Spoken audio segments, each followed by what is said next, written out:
नमस्कार दोस्तों, जैसा कि आपने देखा होगा पिछले कुछ दिनों से लगातार इन्फ्लेशन की चर्चा हो रही है और इसी के बीच अब खबर आ गया है कि एसबीआई के द्वारा जो इंटरेस्ट रेट होता है जिसको एमसीएलआर, मैं आपको भी सब कुछ बताऊंगा वीडियो के अंदर, तो एमसीएलआर जो है उसको हाइक कर दिया है। ये आप देख पाओगे, loans to be costlier as banks hike rates, SBI access revise MCLR upwards. तो यहां पर अभी हम समझने की कोशिश करेंगे कि आरबीआई ने क्या कदम उठाया था, 2019 में क्या कदम उठाया था, 2016 में क्या कदम उठाया था।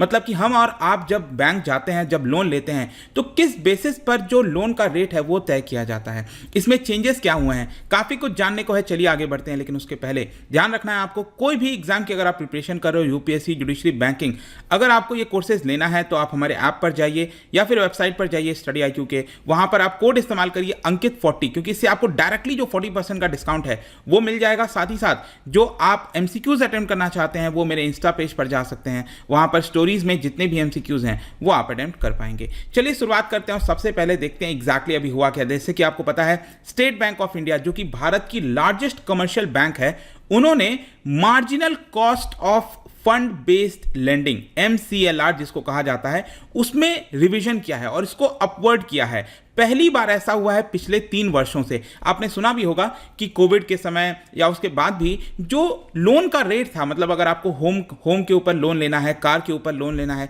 किसी भी चीज के ऊपर लोन लेना है तो बहुत सस्ता हुआ करता था, राइट। तो अब यहां पर क्योंकि इन्फ्लेशन बढ़ता जा रहा है, इकोनॉमी में कुछ चेंजेस आ रहे हैं, उसको देखते हुए धीरे धीरे अब जो इंटरेस्ट रेट है उसमें आपको इंक्रीज देखने को मिलेगा। तो इसका मतलब क्या हुआ, पिछले 3 साल में पहली बार यह कदम उठाया गया एसबीआई के द्वारा।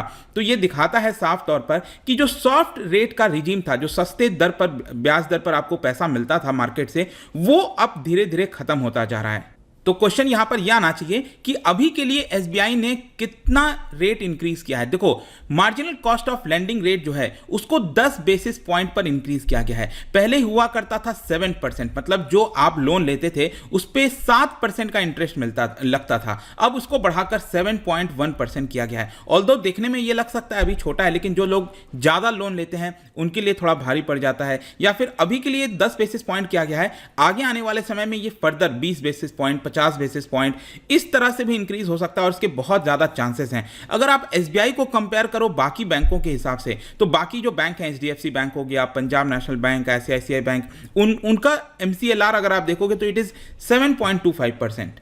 और इसके अलावा भी बताया जा रहा है कि जो बाकी के पब्लिक सेक्टर और प्राइवेट बैंक्स हैं वो बहुत ही जल्द अपना जो एमसीएलआर है वो आगे आने वाले दिनों में इंक्रीज कर सकते हैं। अब यहां पर कई लोग सोच रहे होंगे कि एमसीएलआर है क्या, क्योंकि हम जब इंटरेस्ट रेट की बात कर रहे हैं तो इंटरेस्ट रेट तो समझ में आता है कि आप बैंक गए, वहां पर आपको होम लोन चाहिए था तो बैंक ने आपके ऊपर 7% इंटरेस्ट रेट चार्ज किया, चलो समझ गए। लेकिन एमसीएलआर क्या है? देखो क्या होता है ना कि बैंक कितना इंटरेस्ट रेट चार्ज करेगा, क्या आपसे 7% करेगा, 7.5% करेगा, यह डिपेंड करता है कि आप कौन से पॉलिसी के अंडर में आते हो। जैसे कि मैं आपको बताऊं, 2016 में 1 अप्रैल 2016 में आरबीआई ने एक नया रेट स्टार्ट किया था, मतलब एक नया तरीका स्टार्ट किया था कि रेट कितने पर होगा, तो उसको बोला गया 2016 में MCLR, marginal cost of lending rate. अब ये क्या है कि 2019 तक ये चला था।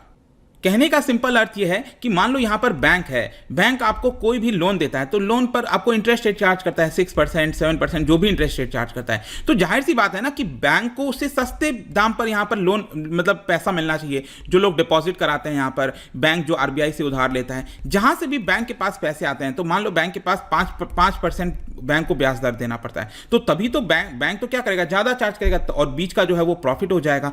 तो ये कितना होना चाहिए, इसके लिए आरबीआई ने यहां पर तरीका निकाला था और इसको बोला था marginal cost of lending rate. और 2019 के बाद क्या हुआ, आरबीआई ने कहा कि अब हम एक नया तरीका ला रहे हैं और इसको बोला गया external benchmark linked lending rate, EBLR. ध्यान रखिएगा, दोनों अलग सिस्टम है थोड़ा सा, ठीक है। ईबीएलआर में क्या किया गया, इसको डायरेक्टली लिंक कर दिया गया एक्सटर्नल किसी बेंचमार्क से। जैसे कि रेपो रेट हो गया, आपने सुना होगा अभी रेपो रेट कितना है, रेपो रेट 4% है। रेपो रेट क्या होता है, जो बैंक है वो अपना उधार लेता है जो है आरबीआई से, तो आरबीआई से अगर मान लो उधार लेता है 4% पर, तो जाहिर सी बात है कि यहाँ पर अगर मान लो अभी 6% चल रहा है, ठीक है, जो बैंक उधार देता है लोगों को, तो मान लो आरबीआई ने इसको 4% से बढ़ाकर 4.5% कर दिया, तो ऑटोमेटिकली क्या होगा कि ये जो external benchmark linked interest rate है ना, ये ऑटोमेटिकली 6% से बढ़कर 6.5% हो जाएगा। मतलब बैंक ने क्या किया है, इसको लिंक कर दिया है किसी एक्सटर्नल बेंचमार्क से। अब एक्सटर्नल बेंचमार्क जरूरी नहीं है कि सिर्फ ये रेपो रेट ही होगा, हो सकता है ट्रेजरी बिल रेट्स हो गया,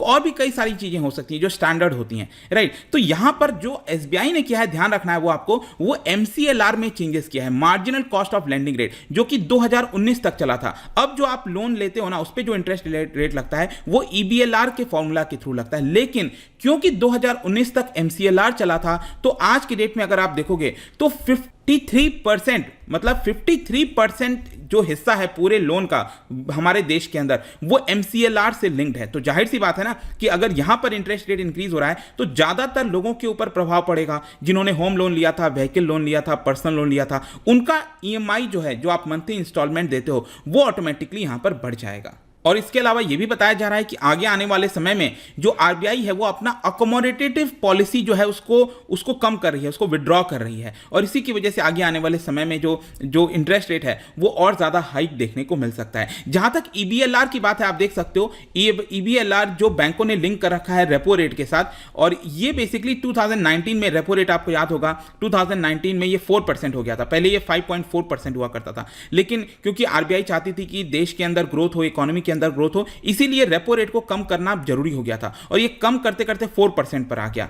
लेकिन अब ये वापस से 4% से बढ़कर धीरे धीरे आपको बढ़ता हुआ देखने को मिलेगा। मैं अभी आपको आगे बताता हूं स्लाइड्स में, लेकिन यहां पर अगर हम बात करें ईबीएलआर जो लोन्स हैं उसका कितना शेयर है, क्योंकि अभी मैंने आपको बता दिया एमसीएलआर का जो शेयर है वो करीब 53% आपको देखने को मिल रहा है, लेकिन ये जो एक्सटर्नल बेंचमार्क लेंडिंग रेट है इसका शेयर करीब 39% के आसपास है, ठीक है। तो आई होप कि दोनों में आपको यहां पर जो डिफरेंस है वो समझ में आया होगा। जहां तक बात है कि ये इंक्रीज क्यों हो रहा है, कल भी मैंने एक वीडियो बनाया था, दैट इज रिगार्डिंग इन्फ्लेशन। आप देखोगे ना, जो मार्च का आंकड़ा आया है, जो सीपीआई है, रिटेल इन्फ्लेशन है, वो 6.95% चला गया है, विच इज हायर। और इसके अलावा यहां पर अगर हम होलसेल इन्फ्लेशन की बात करें तो ये भी बहुत ज्यादा चला गया, इट इज 14.5%। और इसी की वजह से मैं आपसे बोल रहा हूं कि सेंट्रल बैंक जो है वो बहुत ही जल्द रेपो रेट इंक्रीज करेगा। अगर आप देखोगे यूएस के अंदर जो फेडरल रिजर्व है उन्होंने ऑलरेडी इसको बढ़ाना स्टार्ट कर दिया है, ऑलरेडी 25 बेसिस पॉइंट इसको बढ़ाया गया था। आगे आने वाले समय में मई और जून के एंड में इसको फर्दर इंक्रीज किया जाएगा, लेकिन ये ग्रेजुअली इंक्रीज होगा, 25 बेसिस पॉइंट, फिर 25 बेसिस पॉइंट। 2023 तक ये यूएस के अंदर इंटरेस्ट रेट इंक्रीज होता रहेगा, और इसीलिए आप देख रहे होगे कि इसका डायरेक्ट इंपैक्ट आपको स्टॉक मार्केट और कई जगह देखने को मिल रहा है, क्योंकि यहां पर जब यूएस के अंदर इंटरेस्ट रेट इंक्रीज होता है तो कॉस्ट महंगा पड़ जाता है ना लोन लेना वहां से, और इसीलिए जिन निवेशकों ने, फॉरेन निवेशकों ने भारत में पैसा डाला था स्टॉक मार्केट से, वो विड्रॉ करना स्टार्ट कर जाते हैं। तो वो एक पूरा चीज है। जहां तक भारत के अंदर रेपो रेट हाइक की बात है, इसके लिए ऑलरेडी अभी जस्ट 2 हफ्ते पहले 8 अप्रैल को आरबीआई की जो मॉनेटरी पॉलिसी आई थी, उसमें मॉनेटरी पॉलिसी में आरबीआई ने रेपो रेट को 4% ही रखा था, लेकिन आरबीआई ने एक नया तरीका निकाला था जिसको बोला गया स्टैंडिंग डिपॉजिट फैसिलिटी। इसके ऊपर ऑलरेडी एक सेपरेट वीडियो मैंने बनाया था। स्टैंडिंग डिपॉजिट फैसिलिटी को क्या किया आरबीआई ने, 3.75% ले आया। कहने का मतलब यह है कि अगर बैंकों के पास पैसा पड़ा हुआ है, ठीक है, तो जो बैंक अपना एक्सेस लिक्विडिटी आरबीआई के पास जमा करते थे, उस पर जो इंटरेस्ट रेट मिलता था, आपने सुना होगा, उसको रिवर्स रेपो रेट कहा जाता था। तो वो रिवर्स रेपो रेट आपका 3.35% आज भी है, लेकिन आरबीआई ने क्या किया, वही सेम तरीका निकाल दिया स्टैंडिंग डिपॉजिट फैसिलिटी का, और यहां पर कह दिया कि हम आपको 3.75% देंगे। तो जाहिर सी बात है ना, बैंक यहां पर ज्यादा पैसा जमा करेंगे। मतलब एक प्रकार से आप यूं समझिए कि इंटरेस्ट रेट को इंक्रीज करने की कोशिश की जा रही है। ऑल्दो आरबीआई ने डायरेक्टली रेपो रेट इंक्रीज करके ऐसा नहीं किया, लेकिन स्टैंडिंग डिपॉजिट फैसिलिटी लाकर यहां पर उसको इंक्रीज करने की कोशिश की है। और आगे आने वाले समय में आप कह सकते हो मई के महीने में जब दूसरा आएगा इंटरेस्ट रेट, उसमें भी फर्दर इंक्रीज देखने को मिलेगा। लेकिन यहां पर एक और इंटरेस्टिंग चीज मैं आपको बताता हूं। यहां पर अगर आप देखोगे ना, तो जो डिपॉजिट रेट होता है, मतलब हम जो लोन ले रहे हैं उसकी तो हमने बात कर ली, हमें कितना इंटरेस्ट लगता है, लेकिन हमारे पास जो पैसा होता है वो भी तो हम बैंकों में जमा करते हैं, फिक्स डिपॉजिट के टर्म्स में जमा करते हैं, सेविंग्स अकाउंट में जमा करते हैं। तो उस पर जो इंटरेस्ट मिलता है ना आपको, ऑब्वियस सी बात है वो भी इंक्रीज होगा। ऐसा नहीं है कि सिर्फ लोन आप लेते हो तो ही इंक्रीज हो रहा है। जैसे कि अगर आप देखो यहां पर कि अभी के लिए एसबीआई जो है वो 1 से 2 साल का जो फिक्स डिपॉजिट रेट होता है उस पे एसबीआई 5.1 इंटरेस्ट आपको देती है, ठीक है।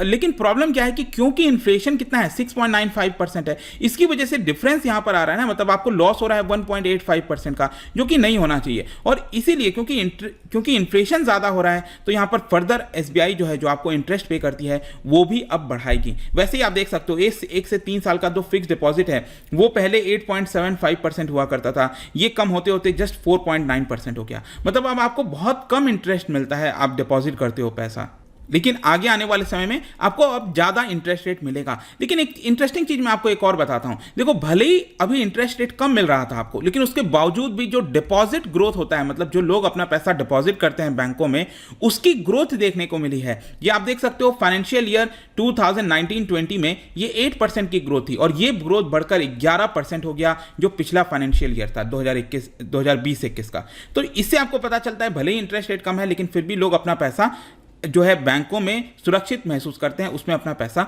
डालते हैं। और कई सारे बैंकों ने तो अभी जस्ट फरवरी के महीने में कुछ 10 बेसिस पॉइंट, मतलब 0.11% जो है वो इंक्रीज किया था इंटरेस्ट रेट। तो देखते हैं आगे क्या होता है, बट डेफिनेटली ये जो अब इंक्रीज है वो होने वाला है। तो ध्यान रखिएगा, आप में से जितने लोगों ने अगर कोई लोन लिया है, आपके परिवार में लोन है, तो डेफिनेट सी बात है इसमें अब आपको जो मंथली इंस्टॉलमेंट है वो ज़्यादा आते हुए देखने को मिलेगा। तो जाने से पहले एक इंटरेस्टिंग क्वेश्चन क्या बता सकते हो कि by performing open market operation, मतलब आरबीआई के पास कई सारे टूल्स होते हैं, अगर आरबीआई ओपन मार्केट ऑपरेशंस अपनाती है, ठीक है, तो आरबीआई कौन से फैक्टर्स को रेगुलेट करना चाहती है, इन 4 में से आपको बताना है। इसका राइट आंसर आपको पता ही है, मेरे इंस्टाग्राम पर तो मिलेगा ही, वहां पर अगर आप नहीं हो कोई बात नहीं, टेलीग्राम से भी ले सकते हैं इसका सही उत्तर। मैं कई सारे जो एमसीक्यूज हैं वो यहाँ पर स्टोरीज में डालता रहता हूँ। बाकी अगर आपको पीडीएफ चाहिए तो टेलीग्राम पर आइए, अलग अलग सोशल मीडिया पर भी आप जुड़ पाएंगे। और जैसा मैंने बताया कि अगर आप कोई भी एग्जाम की तैयारी कर रहे हैं, सिंपली यूज दिस कोड अंकित40, क्योंकि इससे आपको डायरेक्टली जो डिस्काउंट है 40% का वो मिलेगा। आई होप कि ये वीडियो आपको पसंद आया होगा। मिलता हूं आपसे next time, till then thank you very much, see you soon.